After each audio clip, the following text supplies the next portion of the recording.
오늘 말씀의 제목은 말씀이 나를 단련하였도다, 이 제목으로 정했는데요. 이 제목은 이제 시편 105편 19절에서 가져왔습니다. 시편 105편 19절에 곧 여호와의 말씀이 응할 때까지라 그의 말씀이 그를 단련하였도다.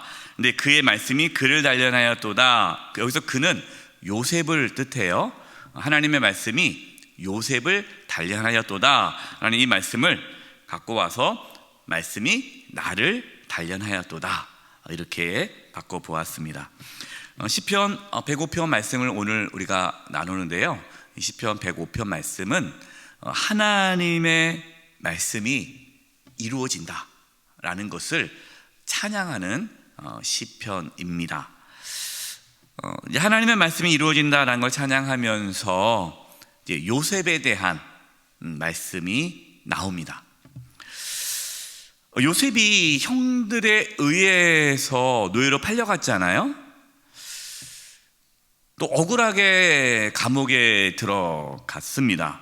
하지만 결국 하나님께서는 요셉을 애굽의 총리가 되게 하셨죠. 그리고 하나님의 구원을 이루십니다. 그러니까 시편 105편에서는 요셉이 그렇게 고난과 환난과 역경 가운데서도 애굽의 총리가 되어서 하나님의 뜻을 이루게 된 것은 하나님의 말씀이 그를 단련했기 때문이다 라고 찬양하고 있는 거예요. 저는 이 말씀이 우리 성도님들의 삶에 동일하게 이루어지기를 소망합니다. 그래서 오늘 말씀을 통해서 하나님의 말씀이 나를 단련하였다라는 게 도대체 어떤 의미인지, 오늘 105편의 19절에 하나님께서 요셉을 하나님의 말씀으로 단련하셨다라는 그 말씀이 어렴풋이 알겠지만 구체적으로 하나님 말씀이 나를 단련한다는 것이 무엇인지, 그리고 하나님 말씀이 나를 단련하는 삶이 내 삶에 어떻게 나타나는지, 또 어떻게 하면 우리가 하나님 말씀으로 우리가 단련될 수 있는지에 대해서 우리 이 말씀을 붙잡고 말씀을 듣고 또 이 말씀 붙잡고 기도하고 하나님께 나아가는 시간을 가지려고 합니다. 우리는 살아가면서요, 많은 환난과 고난을 만나게 되죠. 요셉도 환난과 고난을 겪었어요. 하지만 하나님께서는 그 요셉을 만민의 생명을 구원하는 삶을 살도록 결국에는 하나님께서 이끄셨죠. 이것을 우리가 신학적인 용어로, 어려운 말로, 세상 사람들은 잘 쓰지 않은 단어로 섭리라고 합니다. 섭리. 하나님의 섭리가 있다 하는 것은 하나님의 놀라운 계획과 하나님의 뜻이 이루어지는 하나님의 역사를 섭리라고 하죠. 시편 105편 17절 18절에 이렇게 말씀하고 있어요. 그가 한 사람을 앞서, 그는 누굽니까? 하나님이죠. 하나님이 한 사람을 앞서 보내셨으며 그 한 사람이 누굽니까? 요셉이에요. 요셉. 하나님이 요셉을 앞서 보내셨다는 거예요. 근데 앞서 보내는 게 뭘로 보내셨어요? 요셉이 종으로 팔렸도다.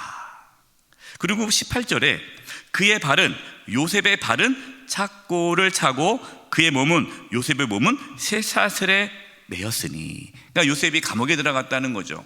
그러니까 시편 105편에서는 요셉이 노예로 팔려가고 또 감옥에 들어가는 것이 하나님의 섭리, 하나님의 이끄심이다 라는 겁니다. 이 말씀을 오해하면 안 돼요. 하나님께서 그러면 요셉을 노예로 팔게 하셨나? 하나님께서 요셉을 감옥에 가게 하셨나? 그게 아닙니다.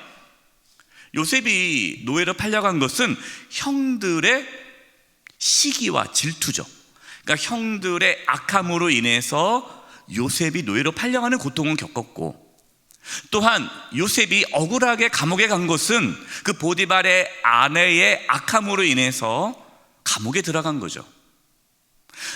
그렇게 악인들로 인하여서 요셉이 고통을 당했지만, 그러나 하나님께서는 그 가운데서도 하나님의 인도하심, 그걸 섭리라고 말하는데, 그 하나님의 인도하심이 있어서 결국에는 하나님께서는 만민의 생명을 구원하게 하셨다.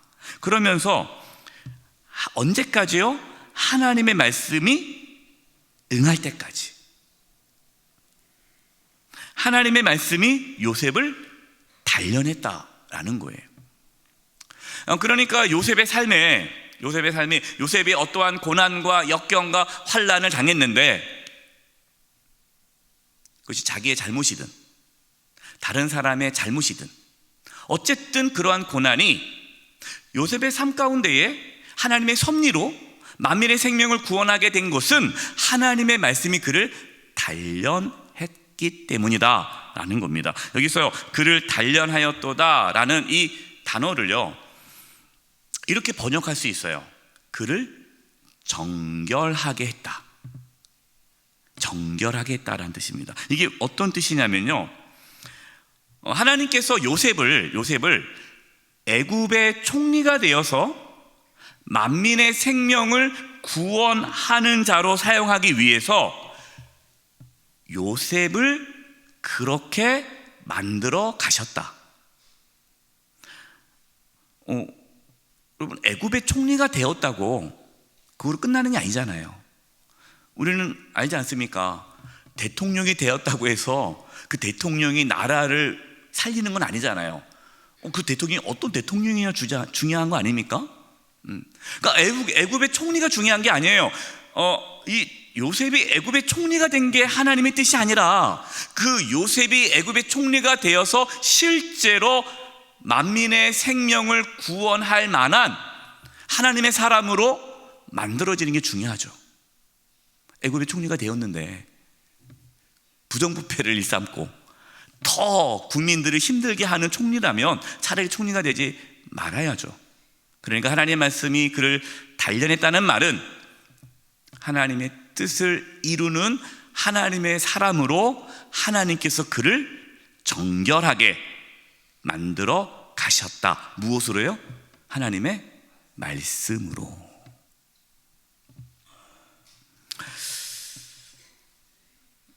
우리는 요셉의 삶을 통해서 많은 위로와 소망을 얻습니다. 특히 어떨 때요?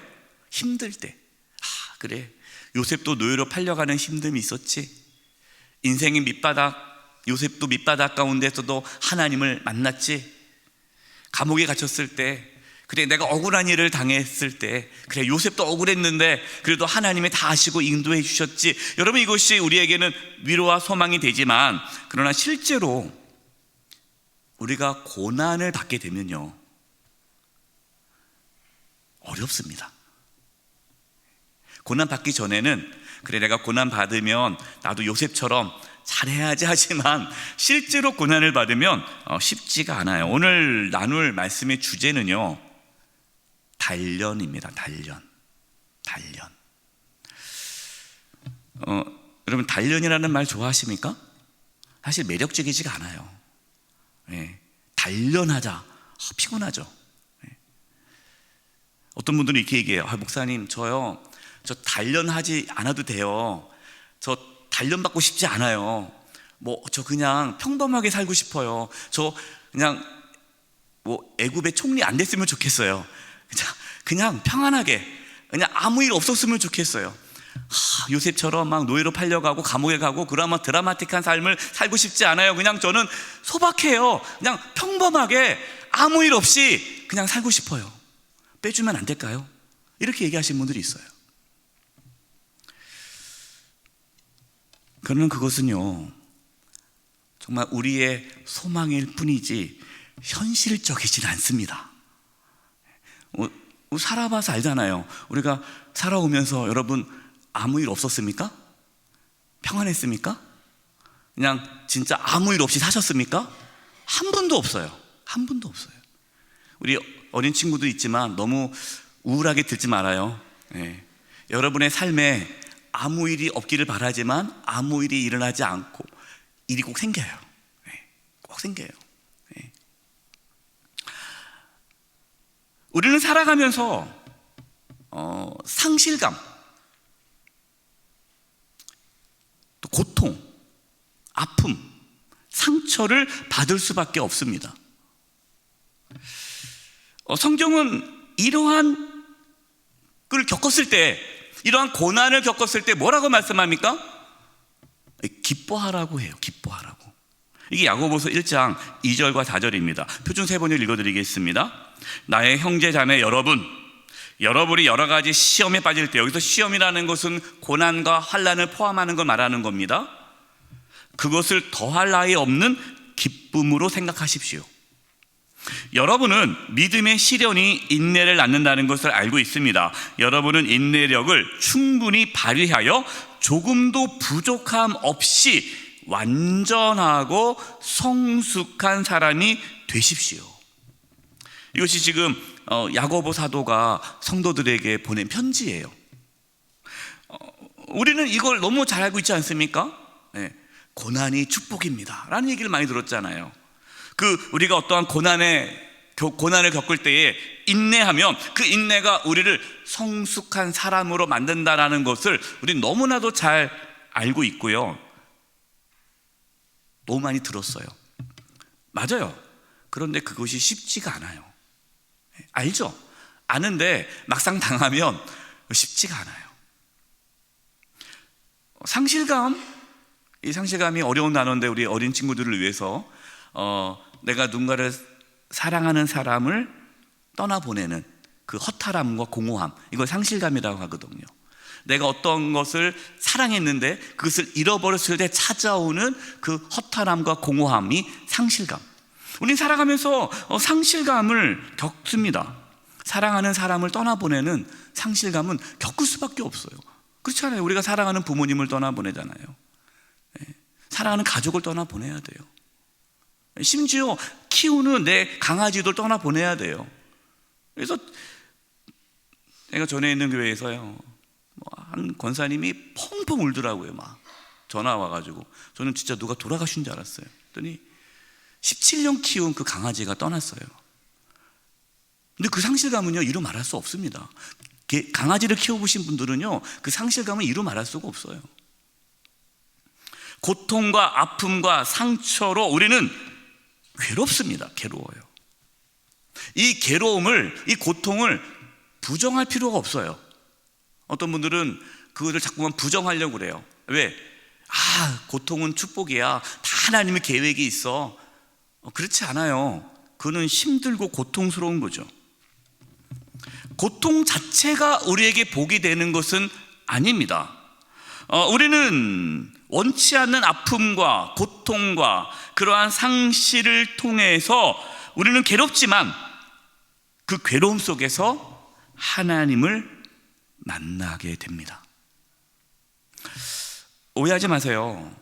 하나님께서 우리를 만나려고 일부러 우리에게 고통을 주시는 분은 아니십니다. 우리가 사망의 음침한 골짜기를 다닐 수밖에 없다는 거예요. 그러나 분명한 사실은 그 사망의 음침한 골짜기를 다닐 때에 하나님은 우리를 혼자 있게 하지 않으시고 하나님이 함께 하신다는 겁니다. 그것을 경험해야 한다는 거예요.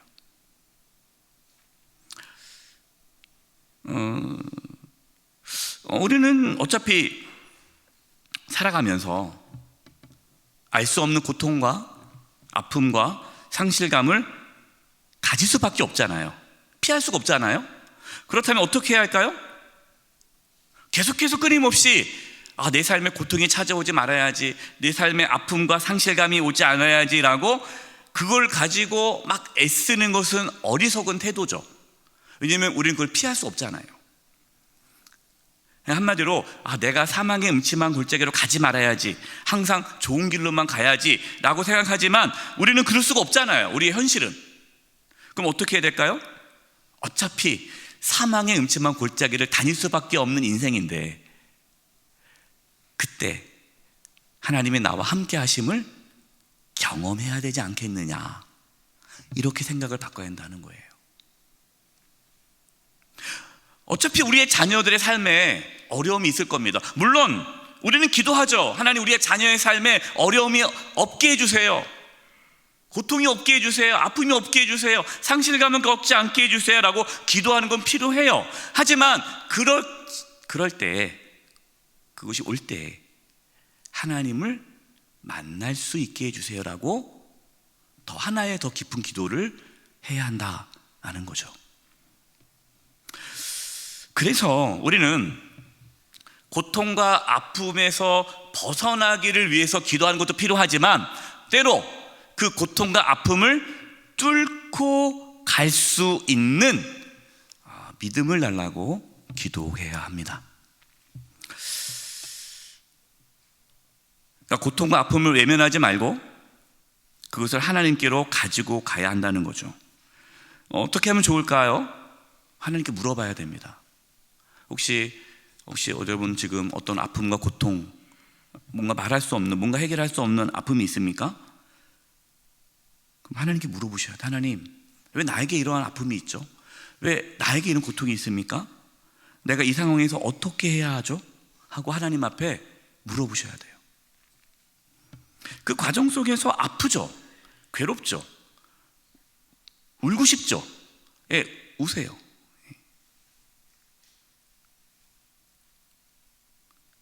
저는 울고 싶다는 성도님한테 울라고 그래요.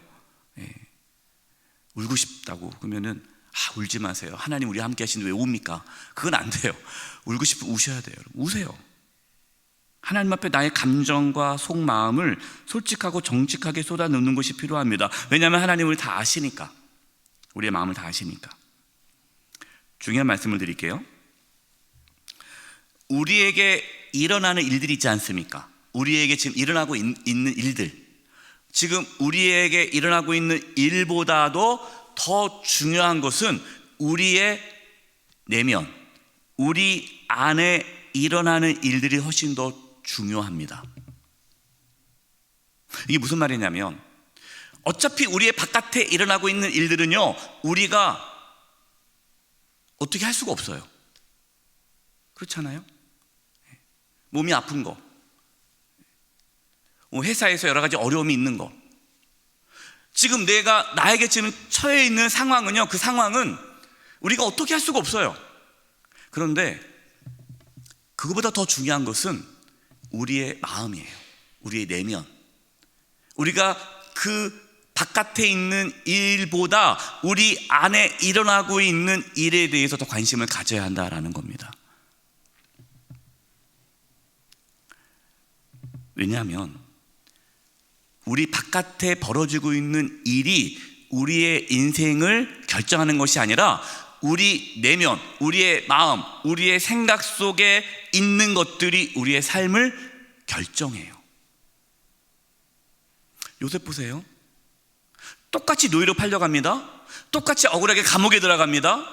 그 당시 얼마나 많은 사람들이 노예로 팔려갔겠고, 얼마나 많은 사람이 감옥에 들어갔겠어요, 억울하게. 그러나 그것이 요셉의 삶을 결정하지 않잖아요.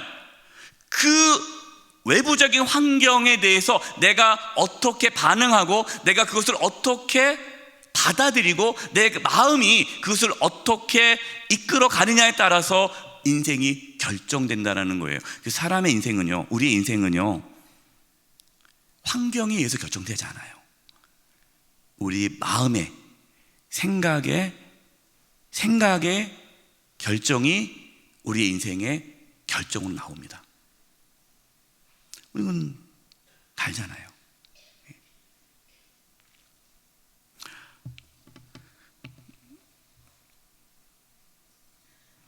예를 들어서 우리가 건강하지 못할 때, 평소에 건강한 것이 소중함을 알지 못했다는 걸 깨닫게 되잖아요. 이것이 우리의 마음이라는 거죠. 어떤 사람은 건강하지 못해요. 건강을 잃었어요. 아프단 말이에요. 아픈데 어떤 사람은 그 아픈 것에 매몰돼 가지고 나는 왜 아플까? 라고 생각하는 사람이 있고, 아플 때 내 속에서 그동안 건강한 것이 참 감사한 거였구나. 건강한 것이 감사한 거였구나. 그동안 내가 그동안 건강하게 살았던 게 너무나 감사하다. 그리고 이 건강이 참 중요하구나 라는 것을 깨닫게 되는 사람하고, 그렇지 않은 사람하고 그 이후의 삶의 인생이 달라진다는 거예요.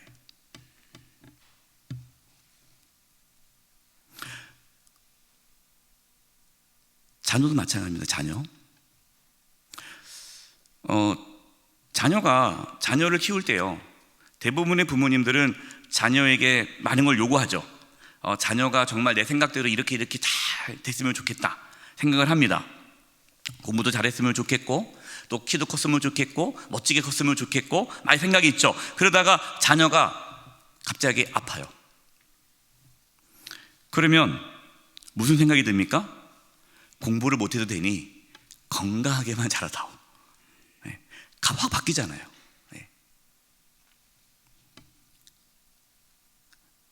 아무것도 하지 않아도 되니까 그냥 부모 곁에만 있어도 좋겠다라는 생각을 갖게 되는 거예요. 그러니까 우리는 이러한 아픔과 고통을 통해서 당연하고 평범한 일들이 너무나도 소중하고 귀하다는 것을 깨닫는 그 마음을 갖는 것이 필요하다는 거죠. 이걸 깨닫는 사람이 있고요, 깨닫지 못하는 사람이 있어요.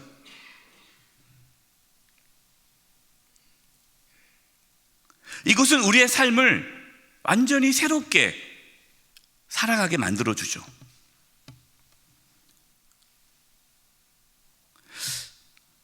바로 이것이 우리가 고통과 아픔 속에서 발견하는 하나님의 은혜입니다. 우리는 선택할 수 있어요.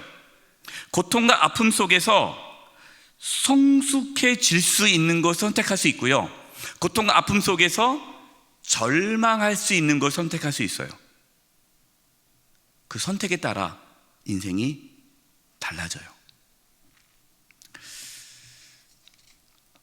예일 대학에 니콜라스 월더스토프라는 교수님이 계시는데, 이제 이분이 이제 장성한 아들이 등반 사고로 세상을 떠나는 아픔을 겪습니다.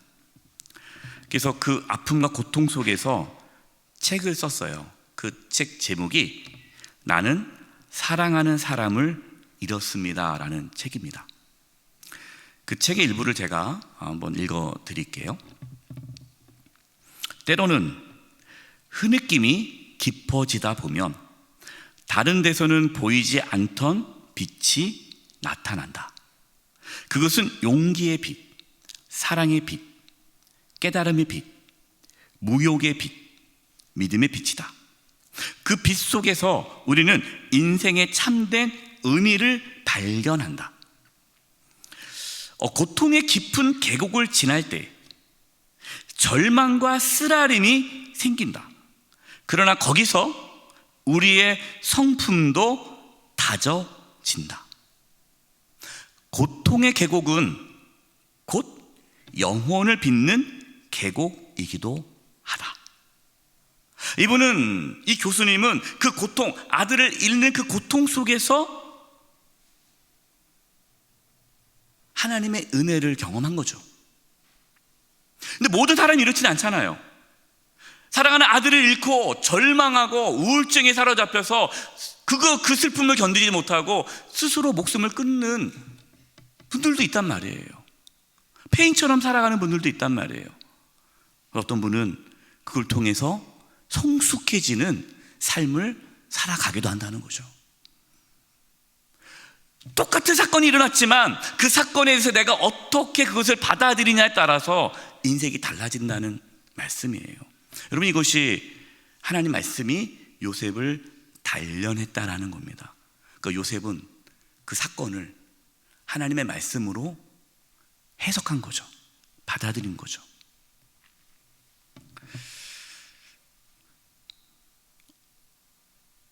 우리는 그것을 분명히 알아야 돼요. 지금 우리 삶에 있는 문제 있잖아요.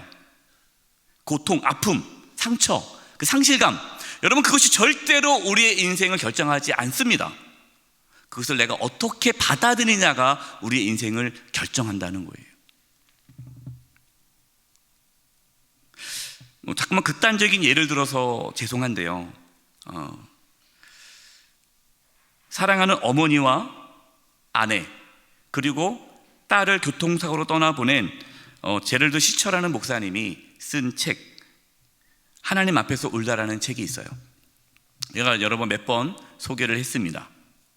그 책에서 이 제럴드 시처라는 이 목사님이 극심한 우울증에 빠지고 자살까지 시도하는 그러한 아주 너무 고통스러운 시간을 보내죠. 그러나 그 고통 가운데서 하나님을 만나죠. 그러면서 이러한 하나님 앞에서 울다라는 책을 썼는데 그 책의 내용 중에 이런 내용이 있습니다.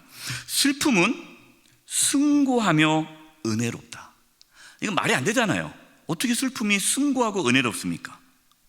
우리는 슬픔을 통해 애통할 줄 알고 기뻐할 줄도 아는 자로 성장한다. 우리는 슬픔을 통해 세상의 고통을 채울하며 그와 동시에 세상의 치유를 기대하는 자들로 성장한다. 아무리 고통스럽더라도 슬픔은 우리 영혼에 유익하다.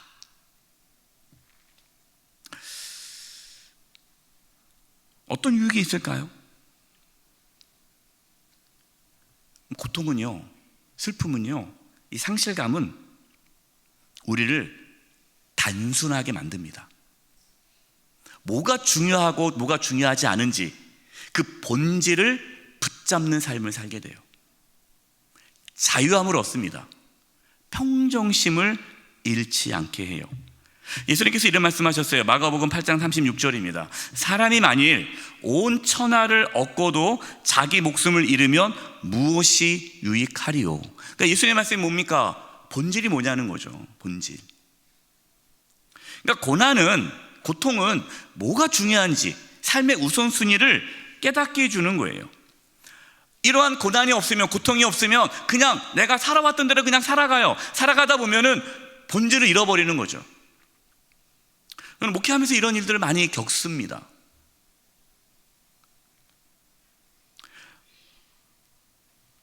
건강을 잃어서 이제 병원에서는 더 이상 손을 쓸 수 없다라는 얘기를 듣고 호스피스 병동에 입원하신 우리 권사님께서 이제 천국을 소망하면서 지내는 거죠. 암 수술을 했지만 또 계속 암이 재발되는 거예요. 그래서 병원에서는 또 수술하자고 했지만 본인은 수술을 거부하고 나는 그냥 이렇게 내 삶을 마무리하겠다라고 결정하고 이제 수술을 받지 않으셨어요. 자, 수술을 받지 않고 삶을 마무리하면서 그 권사님의 삶이 아주 단순해지는 거예요. 그 많던 옷들을 다 정리합니다. 그리고 그동안 내가 미안했던 분들에게 다 연락해서 다 만나서 사과를 해요. 그 전에 인생이 너무나 복잡했는데 죽음 앞에서는 그 모든 것이 너무나 단순해지는 거예요. 분명해지는 거예요. 본질이 뭔지를 알게 되는 거죠. 천국 가는데 다른 게 다 필요 없는 거예요. 용서하지 못할 사람이 없는 거예요. 그 전에는 얼굴도 안 보고 연락도 안 하고 아주 왼수처럼 살았던 그 분에게 연락해서 미안하다고 그러고 용서해달라고 그러고, 그래서 권사님이 너무 행복하다는 거예요. 자기는 지금이 너무 행복하다는, 인생에서 가장 행복한 시간을 보내고 있다는 거예요. 여러분, 어떤 분은요 그 죽음 앞에서 두려워하고 불안해하고 왜 내게 이러한 일이 생기느냐 원망하다가 부들부들 떨면서 두려움 가운데 생을 마감하는 분이 있어요. 그러나 그 권사님은 너무나도 아름답게 하나님 앞에 가셨죠. 최근에 암투병 중에 있는 우리 집사님 만났는데요, 집사님이 첫 마디가 목사님 너무너무 감사하다는 거예요. 이해할 수가 없잖아요. 왜 감사하냐? 하나님의 은혜를 깨닫게 됐다는 거예요. 그래서 자기는 지금 당장 가도 괜찮다는, 천국에. 이 암투병 하면서 주신 하나님의 은혜가 너무 커서 너무너무 감사하다는 거예요. 그래서 이 은혜를 나누고 싶대요. 제가 나중에 좀 회복되시면 오후 찬양 예배 때 간증하라고 그래요. 간증. 하나님의 은혜를 나누시라고.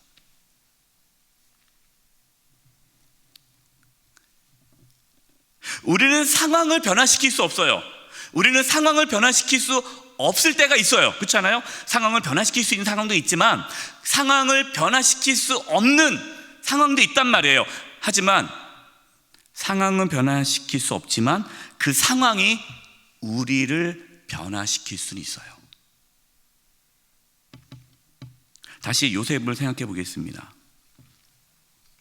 요셉은 노예 생활을 할 때에 하나님이 함께 하심으로 형통했다고 했습니다. 창세기 39장 2절과 3절이에요. 여호와께서 요셉과 함께 하심으로 그가 형통한 자가 되어 그의 주인 애굽 사람의 집에 있으니 그의 주인이 여호와께서 그와 함께 하심을 보며 또 여호와께서 그의 범사에 형통하게 하심을 보았더라. 참 놀랍죠? 노예로 팔려갔는데 노예 생활을 하고 있는데 형통하대요. 형통이 뭘까요? 하나님이 함께하는 것이 형통이에요. 왜 하나님께 함께하는 거 형통일까요? 하나님께서 함께하심으로 그 요셉의 삶에 하나님의 뜻과 구원의 계획이 이루어져 가고 있기 때문에 형통한 겁니다. 그러니까 요셉은 그냥 무조건 노예 생활을 하고 있는 게 아니에요. 감옥 생활을 하고 있는 게 아니에요. 그 노예 생활과 감옥 생활을 통해서 애굽의 총리로 만들어져 가고 있는 중이죠.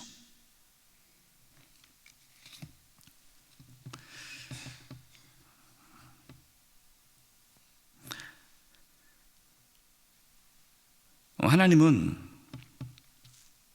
요셉이 고난과 환난 속에서 하나님이 함께함을 경험하게 하셨습니다. 그리고 애굽의 총리로서의 자질을 배우게 하셨죠.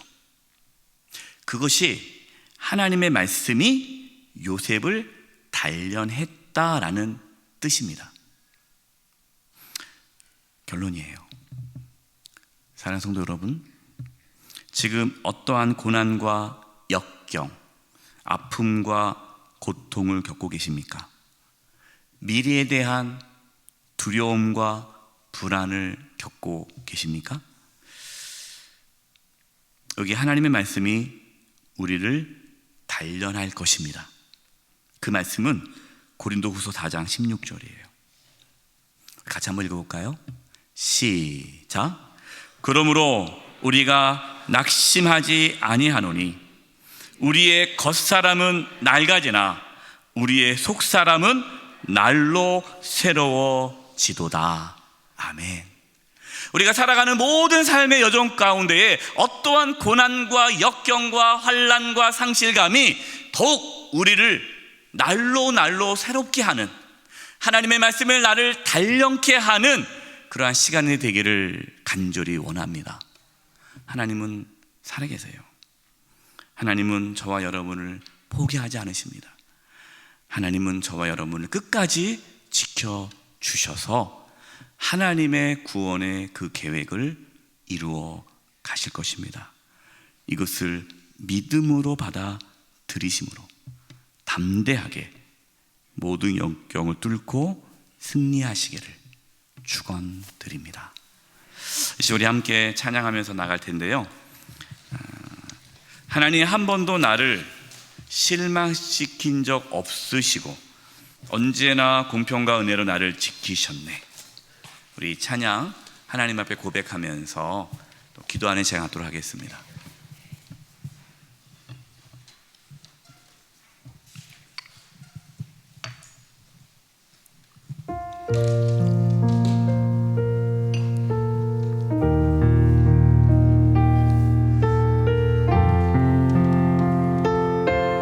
하나님 한 번도 나를,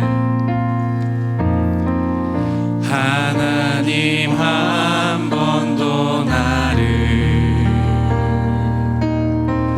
실망시킨 적 없으시고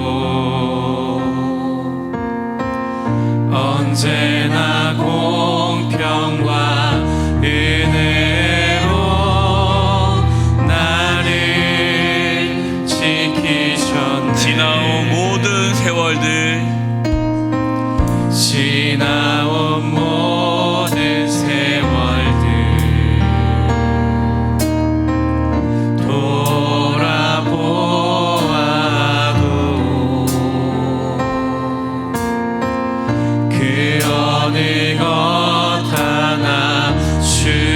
손길 안 미친 것 전혀 없네. 오 신실하신 주,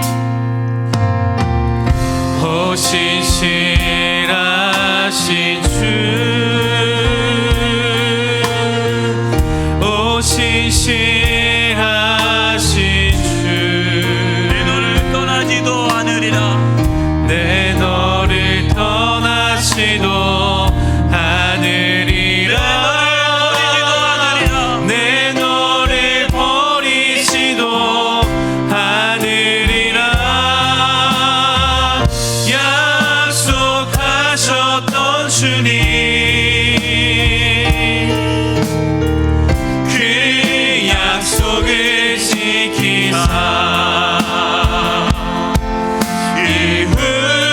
이후로도 영원토록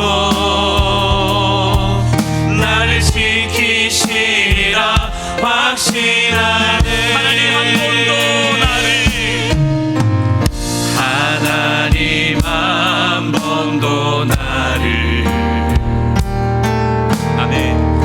실망시킨 적 없으시고 언제나 공평과 은혜로, 언제나 공평과 은혜로 나를 지키셨네. 지나온 모든 세월들, 지나온 모든 세월들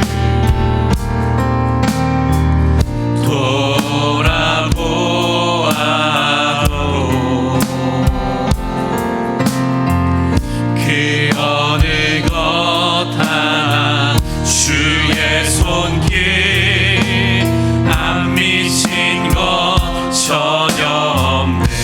오 신실하신 주님, 오 신실하신 주,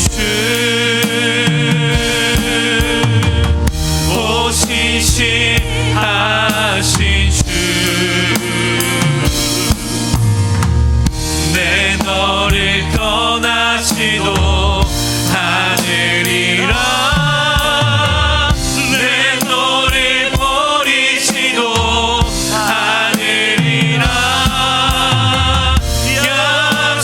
약속하셨던 주님, 그 약속을 지키사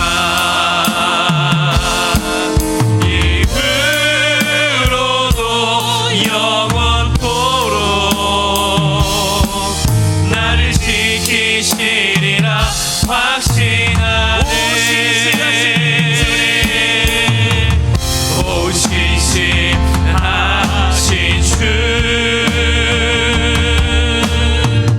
오 신실하신 주, 내 너를 떠나지도 않으리라. 내 너를 버리지도 않으리라. 약속하셨던 주님, 그 약속을 지키사 이후로도 영원토록 나를 지키시리라 확신하네. 이제 우리 합심해서 기도하겠습니다. 하나님, 우리가 고난과 역경과 환난과 고통 속에서 하나님의 말씀으로 우리가 단련되게 해 주시옵소서. 우리의 삶에 일어나고 있는 그 모든 일들이 우리의 삶을 결정하는 것이 아니라 그 일을 어떻게 내가 받아들이고 하나님의 말씀으로 그것을 받아들일 때에 하나님의 놀라운 역사가 나타난다는 것을 믿음으로 고백하게 하여 주시옵소서. 이 시간 어떤 어려움이 있습니까? 어떤 아픔이 있습니까? 하나님, 그것이 하나님의 말씀으로 우리가 단련되어지는 계기가 되게 해 주시옵소서. 아멘. 우리 이 부분을 값심의 통성으로 기도하며 나가겠습니다. 하나님 아버지 향기도 합니다. 우리 사랑하는 성도님들, 하나님 붙잡아 주시옵소서. 하나님 고난과 보신신 하신 주 보신신 하신 주 아버지 하나님, 우리의 삶 가운데에 나타나게 내 하여 너를 떠나시도 아니라 내 너를 버리지도 않으리라 약속하셨던 주님 그 약속에 지키사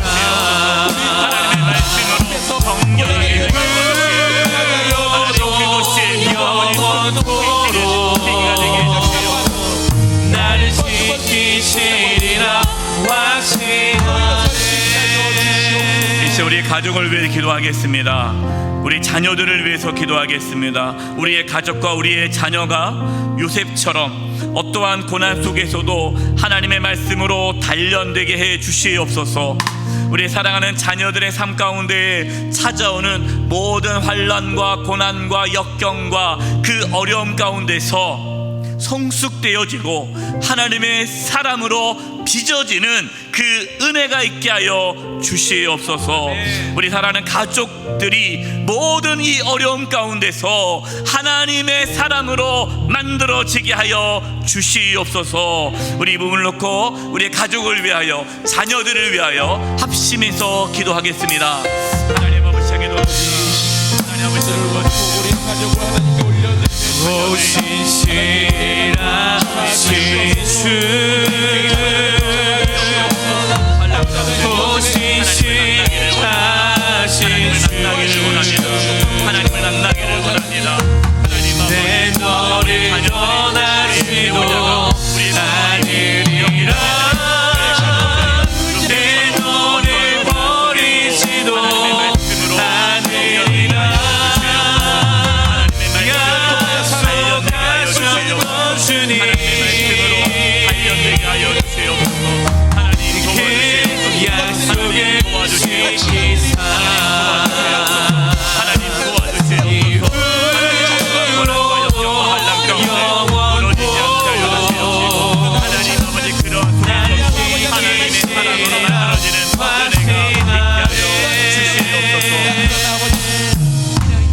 이제 우리 수능을 준비하는 자녀들을 위해서 기도하겠습니다. 다음 주 목요일에 우리 수능을 보는 자녀들이 있습니다. 하나님, 담대한 마음을 주시옵시고 하나님의 도우심을 받아 지나게 길을 가게 해 주시옵소서. 또 어떠한 결과가 나오든지 간에 하나님, 우리의 자녀들이 어떻게 보면 인생에서 가장 큰 어려움이죠. 가장 큰 시련이죠. 어떻게 보면 인생에서 그동안 살아온 인생 중에서 가장 힘든 시기일 것입니다. 하나님, 수능을 준비하는 우리 모든 자녀들이 그 시험이 어떠한 결과이든지 간에 하나님의 인도하심에 따라 풍성한 삶을 살아가게 도와주시고, 그 시험이 그 인생을 좌우하는 것이 아니라 하나님의 말씀이 우리의 자녀들의 삶을 이끌어 간다는 것을 깨닫게 하여 주시고, 하나님을 의지하고 바라보고 또 진하게 길을 열어달라고 우리 수능을 보는 자녀들을 위하여 합심해서 기도하겠습니다. 하나님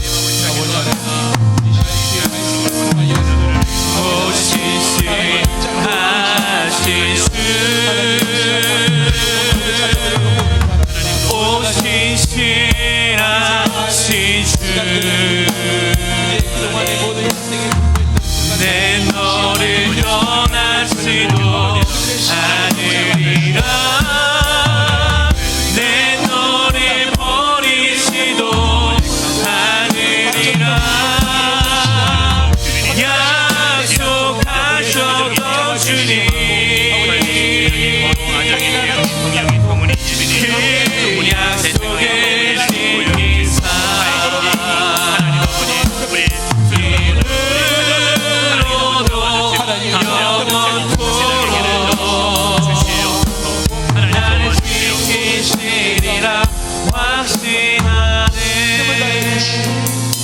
이제 우리 함께 중보하며 기도하겠습니다.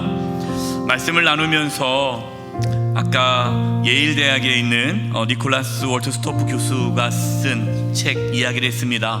나는 사랑하는 사람을 잃었습니다 라는 그 책에서 교수님이 이렇게 고백을 했지만, 그런 모든 사람이 다 그렇게 고난 가운데 성장하는 것은 아닙니다.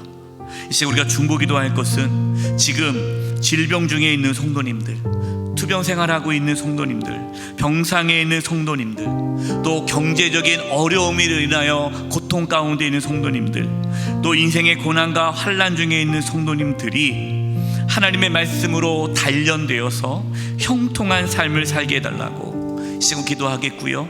하나님께서 그 질병에서 치유되게 해달라고, 경제적인 어려움에서 벗어나 필요한 모든 재정이 채워지게 해달라고, 또 인생의 그러한 고난과 환난에서 건져주시기를 이 시간 우리 합심해서 고통받고 있는 우리 성도님들, 떠오르시는 분들이 있으면 그분들을 위하여 중보하며 기도하겠습니다. 기도드리겠습니다. 주님은 나의 산성, 주님은 나의 요새, 주님은 나의 소망, 나의 힘이 되신 여호와. 주님은 나의 산성, 주님은 나의 요새, 주님은 나의 소망,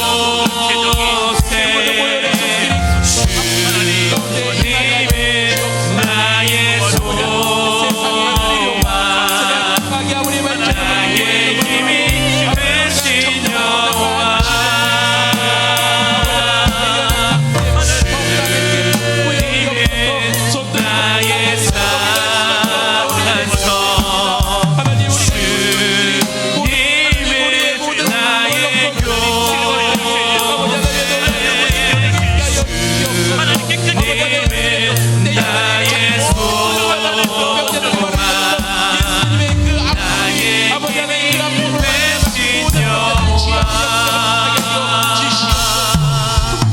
중보하며 기도할 것은요, 그동안 2년 동안 우리 재직 부서장으로 임원으로, 또 1년 동안 남녀 성교회 또 임원으로, 또 실행위원으로 수고해 주신 분들이 있습니다.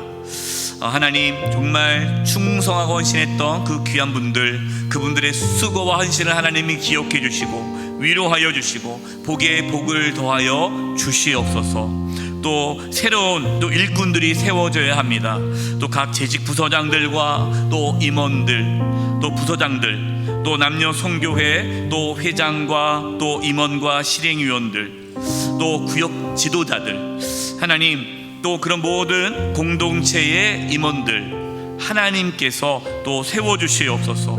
수고한 일꾼들에게 하나님의 위로와 평강과 복의 복을 더해 주시고, 또 새롭게 세워지는 일꾼들이 잘 세워지고 그 사명을 잘 감당할 수 있도록, 그래서 우리 모든 교회의 각 부서와 공동체가 든든하게 세워질 수 있도록 우리 이 부분을 위하여 이 시간 합심해서 중보하며 기도하겠습니다. 하나님 아버지, 그 2년 동안 또 재직 부서장으로 섬겨주신 귀한 분들의 그 수고와 헌신을 기억해 주시옵소서. 나의 산성, 우리 남녀 성교회 회장님과 하나님 수고해 주신 분들의 수고를 기억해 주시고, 각 공동체 임원들 하나님 수고를 기억하여 주시옵소서.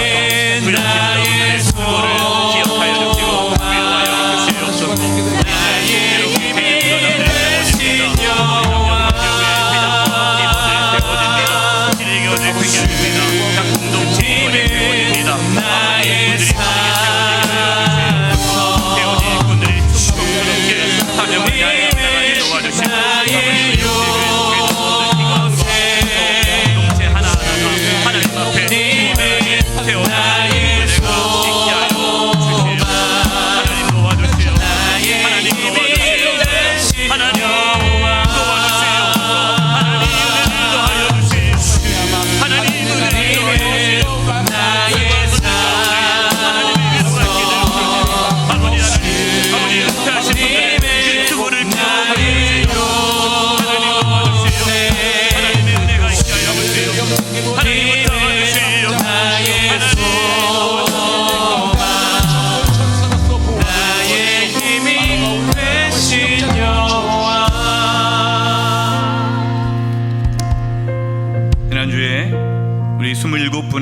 한종 직분자들이 새롭게 세워졌습니다. 또 이번 12월 또 첫째 주에 또 한종 직분자 은퇴식이 있습니다. 새롭게 세워주신 분들과 또 은퇴하시는 분들, 하나님께서 또 은혜를 더하여 주시옵소서. 세워주신 일꾼들은 더 충성스럽게 사명을 감당하게 도와주시고, 또 은퇴하신 우리 한종 직분자들, 그분들의 수고와 애씀을 기억해 주시고, 은퇴 이후의 삶도 더 풍성하고 충만한 삶을 살게 주시옵소서. 현재 교회가 공사 중에 있습니다. 모든 공사가 안전사고 없이 잘 진행되게 도와주시고, 또 공사를 위해 앞서 수고하고 헌신하는 우리 성도님들이 있습니다. 또 일꾼들이 있습니다. 하나님, 아프지 않고 또 어려움 없이 모든 것들이 잘 이루어져서 하나님의 영광을 나타나게 주시옵소서. 우리 이 부분을 놓고 합심해서 중보하며 기도하겠습니다. 하나님 아버지, 기도합니다. 주님은 나의 산성, 주님은 나의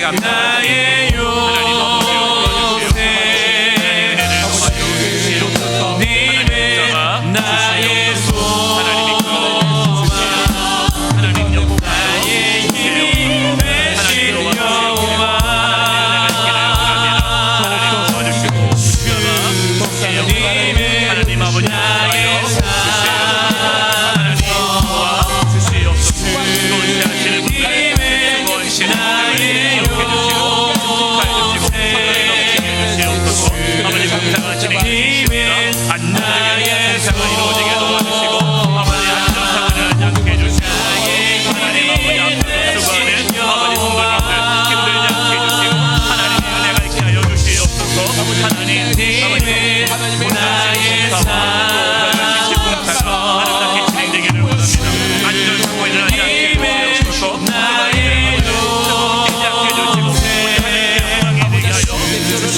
주님은 나의 소망,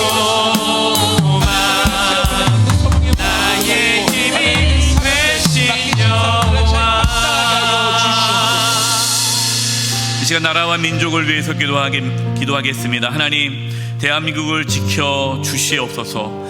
정치, 경제, 사회, 문화, 정 영역에서 하나님의 돌보심이 있게 해주시고, 대통령과 모든 위정자들이 하나님을 두려워하는 가운데에 올바른 정책을 펼쳐나가게 해주시옵소서. 서민 경제가 회복되게 도와주시고 안보를 지켜주시옵소서. 모든 국민들이, 우리 젊은 세대나 어르신이나 모든 국민들이 평안하게 살아가게 도와주시고, 또 이 대한민국 가운데에 더 이상의 분열과 다툼이 그치게 하여 주시고, 저 북녘 땅 가운데 복음이 들어가고 민족이 하나가 되게 해달라고, 이 시간 나라 민족을 위하여 이 시간 합심해서 중보하며 기도하겠습니다. 하나님 아버지, 제 나라의 민족을 기도합니다. 하나님 아버지, 도와주세요. 주님은 나의 산성, 주님은 나의 요새, 하나님을 두려워하는 가운데 올바른 정책을 펼쳐나가게 하여 주시옵소서. 서민 경제가 회복되게 하여 주시옵소서. 취업하는 어려움이 없게 하여 주시옵소서. 어르신들이 생활하는 어려움이 없게 해주시옵소서. 아버지, 하나님의 안보를 지켜주시옵소서. 하나님 아버지, 대한민국 안에 안전이 해소되기를 원합니다. 아버지, 모든 분야들과 다툼이 그치게 하여 주시옵소서. 북녘 땅을 불타게 해주시고 동물의 일도 하나가 되게 하여 주시옵소서. 하나님 도와주시옵소서. 하나님 도와주시옵소서.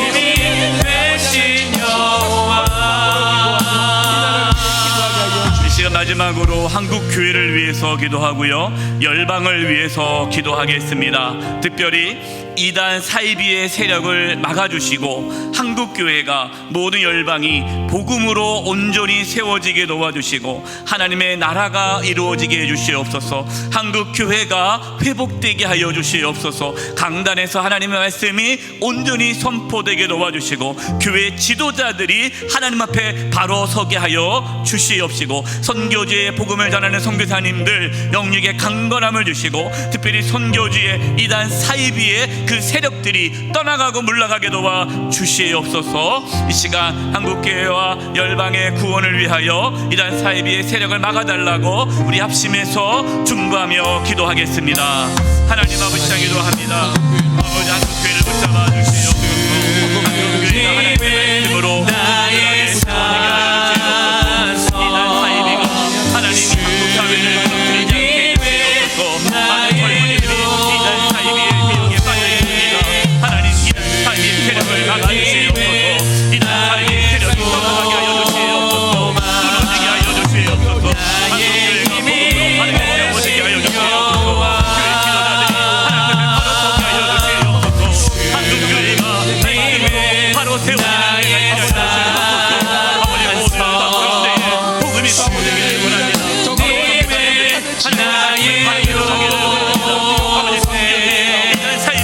아버지 왕성하게 일어나고 있는데 막아주시옵소서. 복음으로 우리 열방들이 구원이 받게 도와주시옵소서. 하나님 도와주시옵소서. 한국교회를 회복시켜주시옵소서. 모든 열방을 구원하여 주시옵소서. 하나님 구원하여 주시옵소서. 하나님 회복시켜주시옵소서. 하나님 역사하여 주시옵소서. 하나님 긍휼히 여겨주시옵소서. 하나님 불쌍히 여겨주시옵소서. 하나님 놀라운 나의 힘이 되신 여호와. 이 시간 하나님 앞에 개인 기도하는 시행하도록 하겠습니다. 자유롭게 어떠한 기도도 괜찮습니다. 마음껏 하나님 앞에 간구하시기 바랍니다. 하나님 우리의 모든 상황을 아십니다. 우리의 모든 것을 다 아십니다. 하나님 앞에 가리지 마시고 괜찮은 척 하지 마시고 우리 하나님 아버지께 기도하는 시간 10분간 개인 기도하겠습니다. 기도하겠습니다.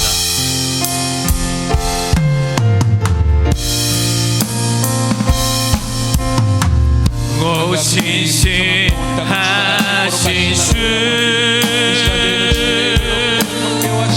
오시시 하신 주 내 너를 떠나시도 않으리라 내 너를 버리시도 않으리라 약속하셨던 주님 그 약속을 지키사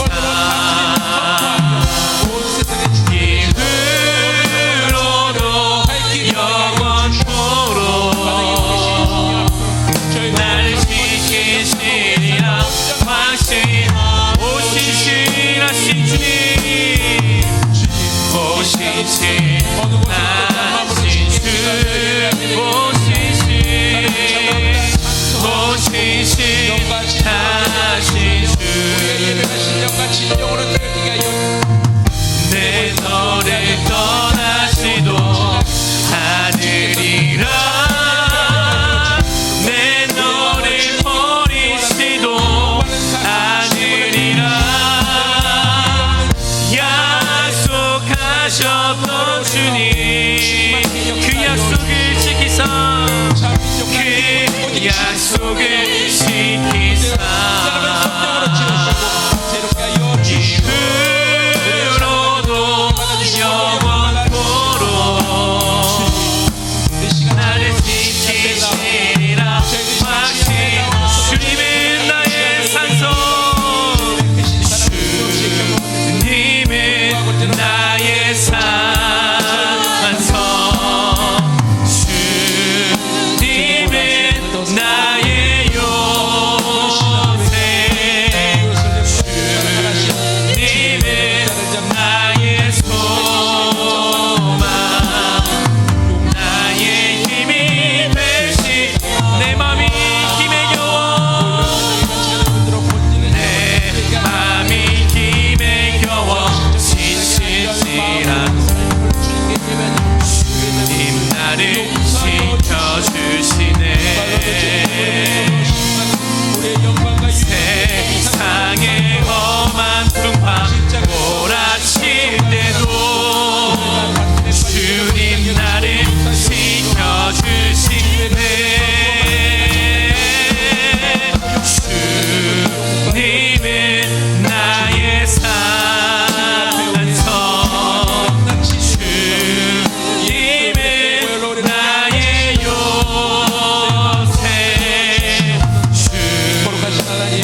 번도 나를 하나님 한 번도 나를 실망시킨 적 없으시고 언제나 공평과 은혜로 나를 지나온 모든 세월들 지나온 모든 세월들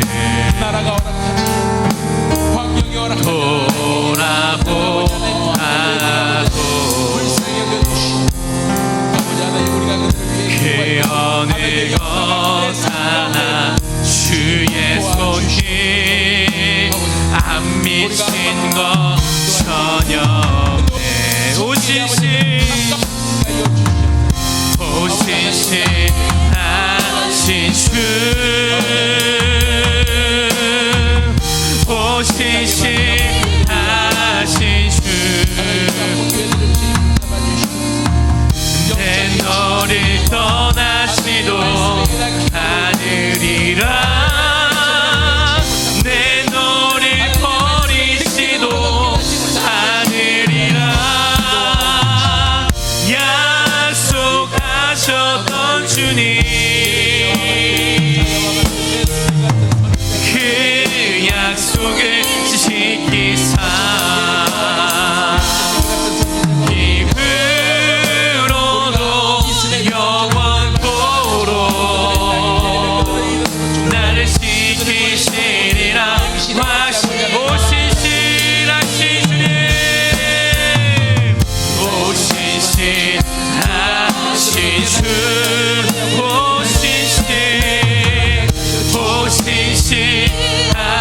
내 너를 떠나시도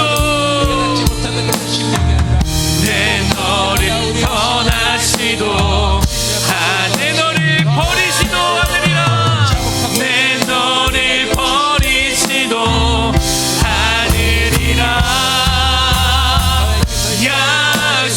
약속하셨던 주님 그 약속을 지키사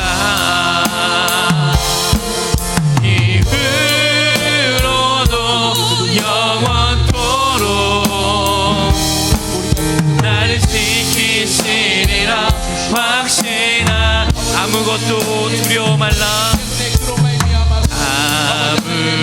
아무것도 두려워 말라 주 나의 하나님이 지켜주시네 놀라지 마라 겁내지 마라 주님 나를 지켜 아무것도 두려워 말라 아무것도 말라 주 나의 하나님이 놀라지 마라 겁내지 마라 주님 나를 지켜주시네 내 맘이 힘에 겨워 내 맘이 힘에 겨워 지칠지라도 주님 나를 지켜주시네 세상의 엄한 풍파 몰아칠 때도 주님 나를 지켜주시네 주님은 나의 사성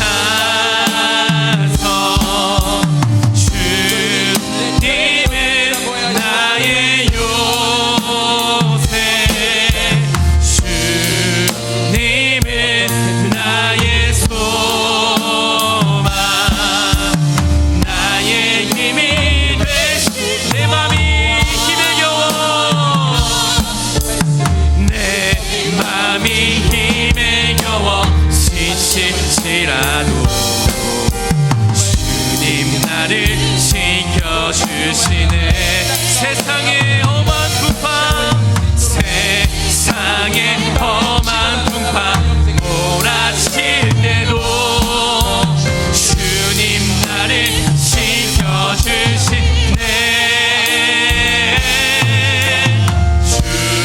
주님은 나의 산성 주님은 나의 요새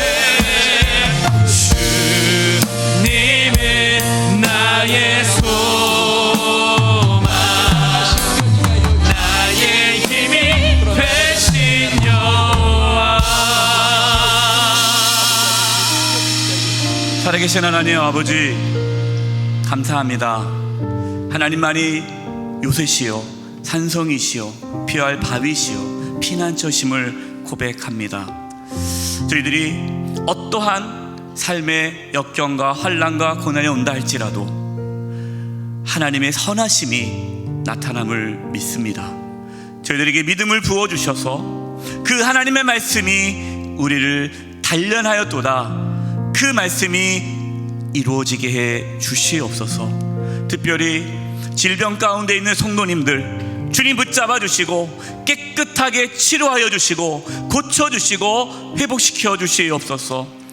물질의 어려움을 갖고 있는 성도님들 필요한 모든 재정을 채워 주시고 부족함이 없게 하여 주시고 자녀의 문제, 또 관계의 문제, 가정의 문제, 진로의 문제, 여러 가지 인생의 문제가 하나님의 은혜 안에서 새로워지고 변화되어지고 또 그것이 우리의 삶 가운데에 형통케 되는 도구가 되게 하여 주시옵소서. 돌아가는 발걸음도 지켜주시고 한 달 동안 늘 하나님의 은혜 가운데 거하게 도와주시고 건강한 모습으로 또 만날 수 있도록 주님 인도하여 주시옵소서. 주님께 의탁드리옵고 예수님의 이름으로 기도드리오며 지금은 우리 주 예수 그리스도의 은혜와 하나님 아버지의 그 크신 사랑하심과 성령님의 교통하심과 충만하심이 하나님의 말씀이 나를 단련하였도다, 이 말씀이 이루어지기를 소망하며 나아가는 우리 사랑하는 성도님들 한 영혼 한 영혼 위에, 우리 영수의 교회와 이 나라 민족 위에 이제부터 영원토록 함께하옵시기를 간절히 축원하옵나이다. 아멘.